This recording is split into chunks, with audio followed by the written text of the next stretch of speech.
Congratulations on the win. It appeared that you switched defenses at halftime and had a lot more success in the second half. Can you talk about that a little bit? Yeah, just talked about, getting back to our man-to-man. Obviously, to start the game, their star, was getting clean looks and getting shots within rhythm without us disrupting him at all. Why that's happening is kind of a mystery. Every team we've had, I can't think of a team, whether it's G League, NBA, at Nevada, we've done such a good job of guarding star players. And right now, up until the second half, which is great. If he would have gone off in the second half, at least we have something to build on, talk about, and show. Because I did think we understood that, that if Dozier 0-0 kept going at his pace, we weren't going to win the game because of the shooting percentage, because of the clean looks, because of the open three. So, we went small. I thought that helped us defensively switch some things, but I also thought Josh was phenomenal inside. He plays 20 minutes and has 18 points and 6 rebounds and 2 assists. He played really good basketball. We just got to figure out what and who we are defensively. Coach, how nice is it? I know you're still figuring so much out, but it looks like you have a closer in Desmond. How nice is that? That's kind of off your plate right now. Yeah, I thought Desmond, again, going, the exhibition game at Gonzaga, against Gonzaga in Palm Springs, he was really good. I thought, a couple games now, it's probably the third out of our competition games that he's been a closer, and we kind of spread the floor, and he does such a great job of getting to the basket and contorting his body to draw fouls, but also try to finish plays. He's not just throwing the ball up and flopping into people's body. He's trying to finish while he does it, and he's still a young player developing so much of his game, but certainly, in the second half we felt like we needed him to have the ball in his hands a little bit more, especially when they went man to man. What did Clark show you tonight? Clark was great just from an energy standpoint. I thought, if you had to pick one play that happened from a momentum standpoint, it was the steal.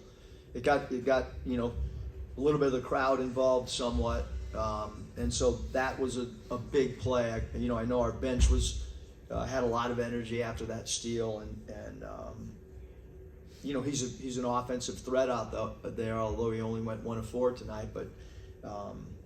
He's a guy that eventually shots will fall and he'll stretch the offense even more for us.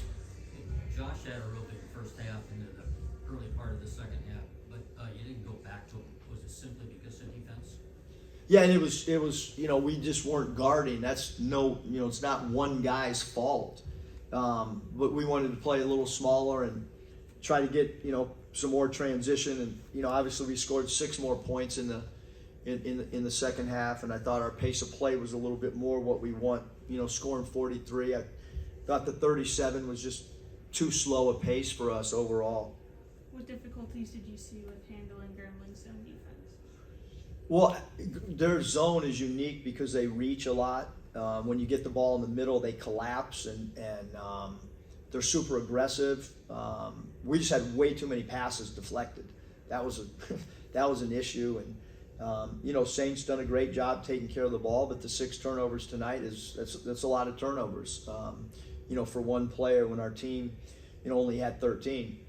So I thought, Buzo had some passes deflected, and against a team like that, you got to fake a pass to make a pass, and credit to them. They look, the Grambling team. If you watch the Ole Miss game, Ole Miss has been ranked. Ole Miss is an unbelievable team with a lot of returners, and that was a 2-point game. And Florida's size was probably just too much when they played Florida. But this is their 3rd game against high level Power 5, and they're super scrappy. They're very, very well coached. They know their roles. They got returning players off 20+ win teams. So they're a team that would not be surprised if they're not champions of their league and represent their league in the NCAA tournament. And they play hard. Coach, how do you see utilizing Clark, I guess, in the future, especially going into the tournament next weekend? Yeah, I think that every game kind of takes on its own identity. Clark's willingness to stay ready is super important, and then we got to just see the matchups on. You can watch all the film you want, and in reality, you never know how big a player is. You never know how quick he is laterally until you actually see him live, and that's why adjustments are super important at halftime. That's why adjustments in timeouts, I think, can help or hurt a team. So I don't really know. Like, Wes didn't play that much, and Wes has been one of our better scorers, and we're still trying to figure out who we are. When you look at everything right now, is defense a thing you need to improve on the most, you feel like, or what? Yeah, I think for sure, but I also think that there's some things offensively. Although we had a high number of passes in the first half, it was well over 100. I think it was like 123.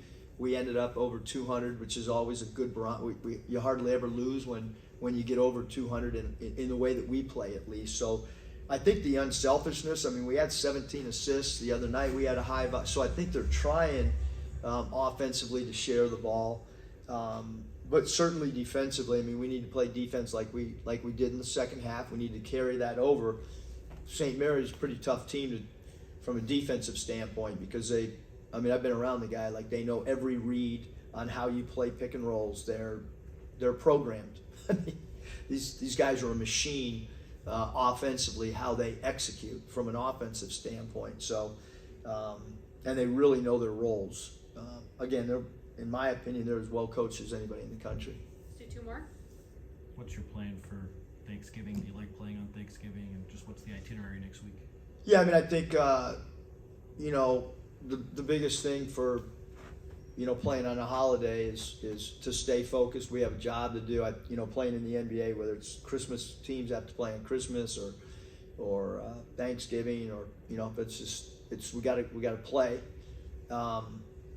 Hopefully some of the guys have some family members there, and you can spend a little bit of time. I know my wife's here, going to be there, and my daughter and my sister-in-law, my mom. So, I think it's important that you spend a little bit of time. But we have back-to-back games, and so staying healthy, getting rehab right now, Monday, Tuesday, taking the bus over there on Tuesday night after class. All that stuff is super important on back-to-back games.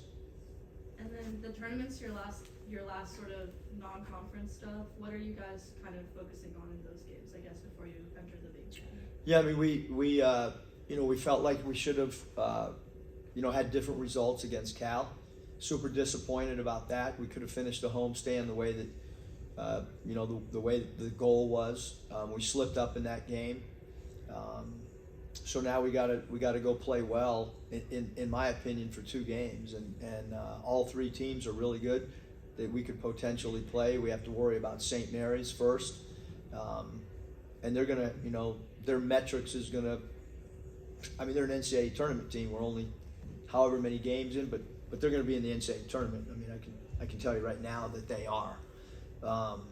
Arizona State's played well. New Mexico's, played really well too. So, it's a tough tournament, and that's what you want. You want to challenge your team. It's time for us to go play these type of games. Thank you, Coach Musselman. Thanks.